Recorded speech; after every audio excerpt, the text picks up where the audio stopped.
Je reçois de plus en plus d'usagers qui affirment ne plus recevoir de messages ou de notifications de la part des différentes administrations publiques, que ce soit ANEF, Pôle emploi, la sécurité sociale ou encore les impôts. Il faudrait savoir que dans cette situation, le fait de ne pas recevoir des notifications ou des messages d'administration peuvent résulter soit de l'omission de l'administration, mais aussi de la saturation de l'espace de stockage de votre boîte mail. C'est d'ailleurs dans cette deuxième hypothèse que se retrouvaient les usagers qui me sollicitaient pour savoir pourquoi ils ne recevaient plus de notifications ou de messages de la part de l'administration française. En effet, lorsque vous, particuliers,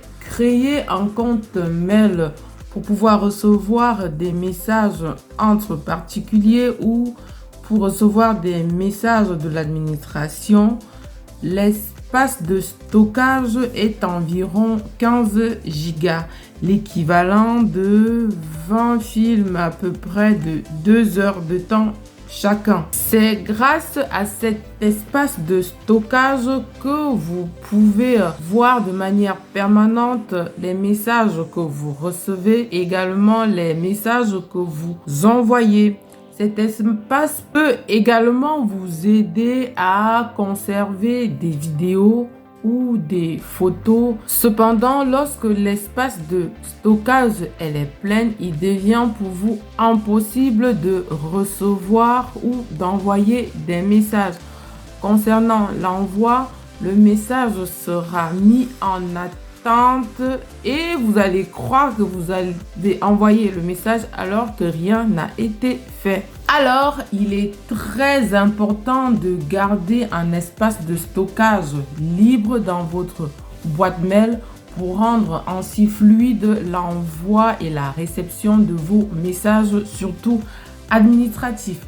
Je vais ici vous donner quelques conseils qui vous permettront de rendre plus fluide votre boîte mail en gardant un espace de stockage libre. Donc, le premier conseil, c'est éviter de synchroniser votre galerie avec votre boîte mail. Quand vous le faites, les vidéos et photos que vous prenez vont automatiquement se déposer dans l'espace de stockage de votre boîte mail.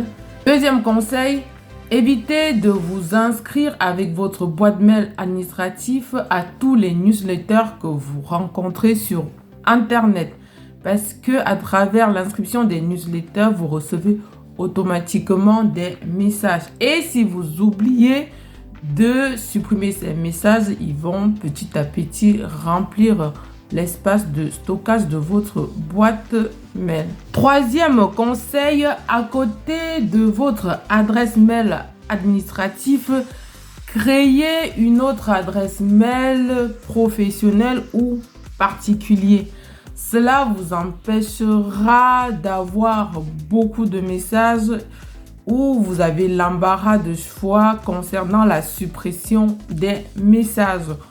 Là, vous pourrez gérer de manière séparée vos messages administratifs, messages particuliers et messages professionnels. Quatrième conseil, faites le tri.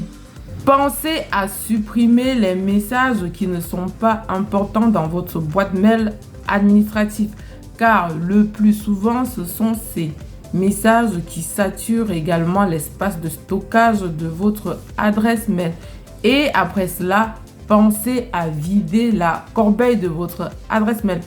En ce qui concerne l'achat de l'espace de stockage, comme l'a fait l'une de mes collègues que je salue particulièrement, je vous le déconseille. Pourquoi? Parce que vous n'en avez pas besoin si vous gérez bien votre adresse mail. Et de plus, si vous avez déjà un ordinateur ou une tablette, comme ma collègue, elle avait une tablette de 1 Tera, vous n'avez pas besoin d'acheter l'espace de stockage en ligne. Je vous dis à bientôt pour une autre vidéo éducative.